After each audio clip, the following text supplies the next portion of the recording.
नमस्कार, आपण पाहत आहात बहुजन हिताय न्यूज, जनसामान्यांचा बुलंद आवाज।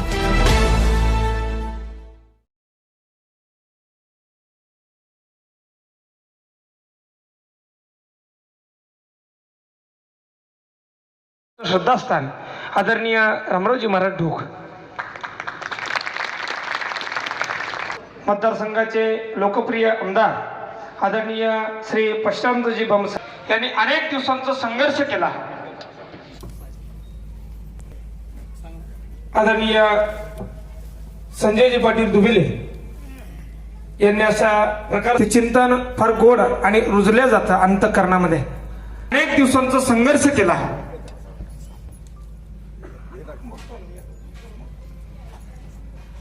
अनेक दिवसांचा संघर्ष केला आणि हा संघर्ष हा शांत न ठेवता सुप्रीम कोर्टापर्यंत नेला। तो लढा कोणता, तो संघर्ष कोणता?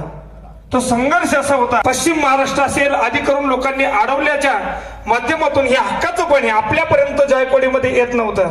सुजलाम सुफलाम मराठवाडा व्हावा, मराठवाड्याचा विकास व्हावा, या अनुषंगाने ही सद्भावना त्यांची आज पूर्ण झाली आणि भव्य दिव्य स्वरूपाचा साहेबांच्या असणाऱ्या मार्गदर्शनाने भव्य दिव्य असणारा उद्घाटन समारंभ अर्थात साहेबांना आपण नुसते कार्यसम्राट आज पूर्ण झाली। नवे नवे बऱ्याच दिवसाचा लढा, जसा 550 वर्षाचा लढा पूर्ण होऊन राम मंदिराची निर्मिती झाली, प्रभू रामचंद्राचं साक्षात स्वरूप आपल्याला पाहायला मिळालं। तसं अनेक दिवसाचा संघर्ष सुप्रीम कोर्टापर्यंत नेऊन साहेबांनी इथपर्यंत पोहोचवला, त्याची पूर्णावती झाली क्षण आहे।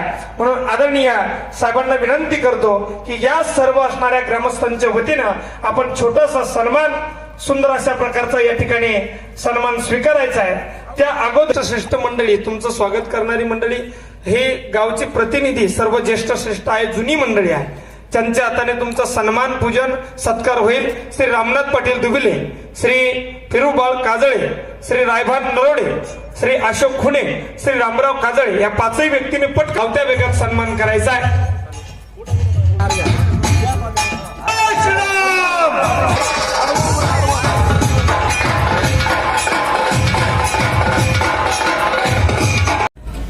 सर्वच पितृतुल्य सर्व महाराजी सर्व आणि सर्वच मला सर्वांची नावं माहीत नाही, पण सर्वांच्या चरणी माझे कोटी कोटी वंदन। आज भक्तरूपी माझ्याकरता सगळे देवी देवताच आपण सगळेजण आहात आणि तुमच्याही चरणी माझे कोटी कोटी वंदन। खरं म्हणजे म्हणजे आपण जसं म्हणतो ना, मी सत्कार घेत नाही, मला सत्कार नको, तितकं जास्त लोक सत्कार करायला हे होत आहे ना। आमच्या पॉलिटिक्स मध्ये त्याला एक प्रकारची जाहिरातच म्हणतो, सत्कार घेत नाही म्हणजे जास्त सत्कार करण्याची असते, असे कसे असतात। मी फक्त या निमित्ताने एक बाब सांगेन। मॅडमजी, माझे पप्पा डॉक्टर, आमचं एकदम साधारण म्हणजे माझ्या आजींची एक बंगडी ती विकून टेबल खुर्ची घेऊन पप्पा डॉक्टर बनले आणि तिथून त्याची सुरुवात झाली।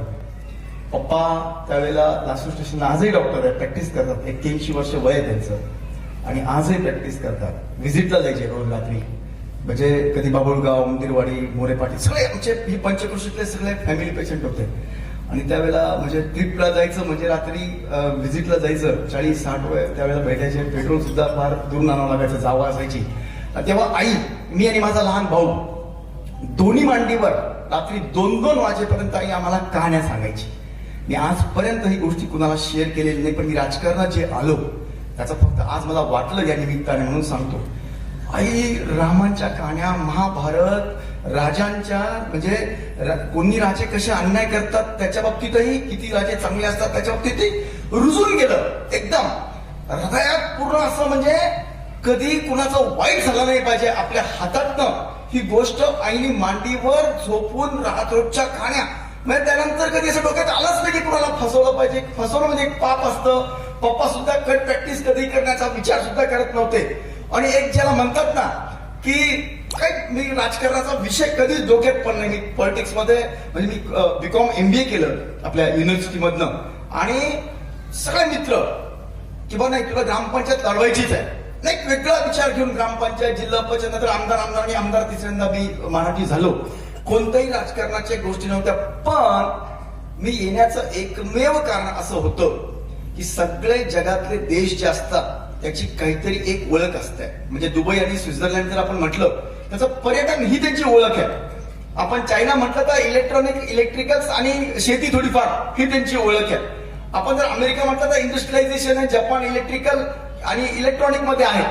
आपला भारत देश हा शेतीप्रधान देश आहे. आणि मला खटकायचं कायम की शेतकऱ्यांच्या आत्महत्या कशा होऊ शकतात जेव्हा निसर्ग पाऊस देऊ लागला. दरवर्षी पाऊस देतोय. आणि मी इस्रायलच्या पण गोष्टी ऐकायचो. छोटासा देश, प्रत्येक पाण्याचा थेंबाचा उपयोग त्यांनी करून घेतलेला आहे. प्रत्येक शेतकऱ्याच्या बांधापर्यंत पाणी पोहोचून त्या काळात 30 वर्षापूर्वी ते एका घरात बसून ते 2-2 हजार एकर शेती करू शकत होते एक माणूस. मग आपण असं म्हणजे आपल्याकडे असं का होऊ लागलं. मग हळूहळू जेव्हा लक्षात आलं की पॉलिटिशियन्स हे सगळे थोडेसे म्हणजे जे आहे ते समजलं. माझं नाव घ्यायचं नाही, पक्ष सगळे चांगले, पक्षाच्या बाबतीत सगळी लोक सगळी चांगली असतात मित्रांनो. परंतु आपण भरकटलेलं वाटलं मला पॉलिटिशियन की ज्यांनी पहिले सगळ्यात बांधापर्यंत शेतीला पाणी आणून दिलं. शेवटी माध्यम हा पैसाच आहे. म्हणजे अगोदर बाजरीला ज्वारी, कधी चंबार समाजांचे जे असायचे त्यांना शिवायला आपण काहीतरी म्हणजे बार्टर सिस्टम होती. तेव्हा पैसा रुपीने नव्हता, पण तो एक पैशाचाच माध्यम होतं. पैशाशिवाय काही खरं नाही. आपल्या सगळ्या गोष्टी करताना आपल्याला आव काही आणलं तरी पैशाशिवाय खरं नाही. पैसा येणार कुठून आपल्या देशामध्ये? फक्त शेतीतून. 75% त्यावेळेला डिपेंडेबल आपण शेतीवर होतो. आणि या शेतीला पैसा कुठून येणार? पाण्यावर येणार. आणि पाणी शेताच्या बांधापर्यंत जर नाही गेलं तर आपण 1000 वर्ष जरी लटकत राहिलो तरी त्याची उन्नती होणार नाही. कारण आजच्या 40 वर्षापूर्वी पश्चिम महाराष्ट्राने त्यांनी ते काम केलं. तिकडे पाणी नेलं. आज उन्हाळ्यातही थंडी वाजते, पाणी त्यांनी वळवून नेलेलं आहे. मागितलं तर पश्चिम महाराष्ट्रातलं पाणी नाही मागितलं. जगात न्यूझीलंडचा जरी शेतकरी असला तरी तो शेतकरी राजाचे, त्याचंही पाणी आपल्याला नकोय. पण सगळ्यांचा समान हक्क त्यांच्या पोहोचवण्यापर्यंतच राजकारण्यांचं काम असतं. हसायचे लोक मला अक्षरशः गावातून काढून दिलं लोकांनी मला त्यावेळेला. काय तुम्ही जायकवाडीचा आम्हाला वेळात काढू लागले म्हणे, काय संबंध त्या जायकवाडीचा. पण जेव्हा हळूहळू मॅटर वाढलं, पश्चिम महाराष्ट्र नेते सगळे एकत्र होऊन विरोधात लढले. हायकोर्ट, सुप्रीम कोर्टापर्यंत आपण जिंकलो. जायकवाडीला पाणी यायला लागलं. आणि आता त्या स्कीम आपण घेतल्या. पिण्याचं पाणी सुद्धा मोदीजींनी सांगितल्याप्रमाणे हर घर नल से जल, तेही गोदावरीतून. आणि आता शेतकऱ्यांच्या बांधापर्यंत 30,000 एकरला आपण आजच्या 18 महिन्यानंतर प्रत्यक्ष 24 तास सगळ्या हंगामाला पाणी. वरचा पावसाच्या भरोशावर मी नाही बोलत आहे. सह्याद्रीच्या खोऱ्यामध्ये 6,000 ते 4,500 mm पाऊस पडतो. मराठवाड्यात 300च्या वरती पडत नाही. आणि घटना सांगते आपली की ज्या ठिकाणी कमी पाऊस पडतो तिकडे फक्त 700 mm पाऊस लागतो. 3,000 एक्स्ट्रा आहे. तो पाऊस आपल्याकडे पाणी ते आलं पाहिजे. त्याच्यावर सगळी आर्थिक नाड्या आणि जबाबदाऱ्या सगळ्या आपल्या पार पडू शकतो. एकदा शेतापर्यंत पाणी आलं, शेतकऱ्याला सांगायची गरज नाही. हे पीक काढे सगळं आमचे थोतांडे पॉलिटिशियन जे आम्ही शिकवतो ना, शेतकऱ्यांनी हिव केलं पाहिजे, असं अंतर दिलं पाहिजे, बेवडावर जमीन घेतली पाहिजे, काही त्यांना सांगायची गरज नाही. सगळे शोध हे शेतकऱ्यांनीच लावलेले आहेत. त्यांच्या बांधापर्यंत पाणी आणि वीज ह्या 2 गोष्टी दिल्या पाहिजे. आणि मी ती गोष्ट करण्यामध्ये सक्सेस तुमच्या सगळ्यांच्या मेहरबानीने आणि आशीर्वादाने करू शकलो. म्हणून माझ्या जन्मातला आजचा तुम्ही बघितलं, मनाची आपण सांगितलं 22 तारखेला रामलल्लाजी विराजमान झाले. आज माझ्या मतदारसंघातही त्या म्हणजे 11 जानेवारीला आम्ही त्याचं उद्घाटन केलं. म्हणजे हा एक दिवस योगायोगाने जे चालू आहे. या निमित्ताने मी एकच शब्द सर्वांना देईन, कारण की आपण महाराजांना ऐकलं, सगळ्यांनी ऐकलंय. कीर्तन आपण ऐकतो, भजन गातो, सगळं करतो. पण जेव्हा आपल्याला काही वेळ येते देण्याची तेव्हा मात्र आपण तोंड हे करतो. माझी विनंती, आज प्रत्येकाने आपापल्या मनामध्ये एक खुणगाट, रामजींचं जेव्हा नाव घेतो तर राम काय, रामांनी आई वडिलांचे म्हणजे वडिलांच्या वचनाकरता काय केलं हे मला वेगळी सांगायची गरज नाही. भरतांनी भावाकरता काय केलं हे मला सांगायची गरज नाही. लक्ष्मण राजाने काय केलं हे सांगायची गरज नाही. त्यावेळेला प्रत्येकाचे आज परमपूज्य ठोक महाराजांचं आज कीर्तन झालं. आणि त्याच कीर्तनामध्ये मी जायकवाडीवरनं जे शेताच्या बांधापर्यंत पाणी आणण्याची योजना माननीय देवेंद्रजी फडणवीस साहेबांच्या हाताने सुरू केली, त्याचा बाबतीत माझा त्यांनी सत्कार केला. सर्व ग्रामस्थांनी, संजय दुबिले, मित्रमत परिवार, आमचा सर्वच त्यांनी सत्कार केला. आणि खरं जर बघितलं तर आपल्या देशामध्ये कोणत्याही नेत्यांचं, लोकप्रतिनिधींचं पहिलं आद्य कर्तव्य आहे शेताच्या बांधापर्यंत पाणी आणून देणे. फार मोठा विषय होता, तो सॉल्व्ह केला, सुप्रीम कोर्टापर्यंत चॅलेंज झालं, तिथं आपण जिंकलो आणि प्रत्यक्षामध्ये 11 जानेवारीला माननीय देवेंद्रजींच्या हाताने काम सुरू झालंय. मी दाव्याने सांगतो, पुढच्या 4 वर्षामध्ये म्हणजे 18 महिन्यात ही स्कीम सुरू होईल, त्याच्या पुढच्या 2 वर्षात शेतकऱ्यांना कोणत्याही प्रकारची आर्थिक अडचण भासणार नाही. शेतकरी स्वतःहून वीज बिल भरतील इतकी ताकद तयार होईल. इतकंच नाही, लाखो रुपयांचे एकरीचे उत्पन्न वाढतील. हा माझी सुरुवात आहे. बाकीचा 2,07,000 एकरमध्ये नवीन योजनाची मी सुरुवात केली आहे. येत्या 2 वर्षात त्याच्या पण मंजुऱ्या मी मिळवणार आहे. धन्यवाद. सर, एक प्रश्न असा होता की तुम्ही आता भाषणामध्ये बोलताना सांगितलं पश्चिम महाराष्ट्रातल्या बऱ्याच नेत्यांनी तुम्हाला विरोध केलाय, तर त्या विरोधावर तुम्ही कशी मात केली?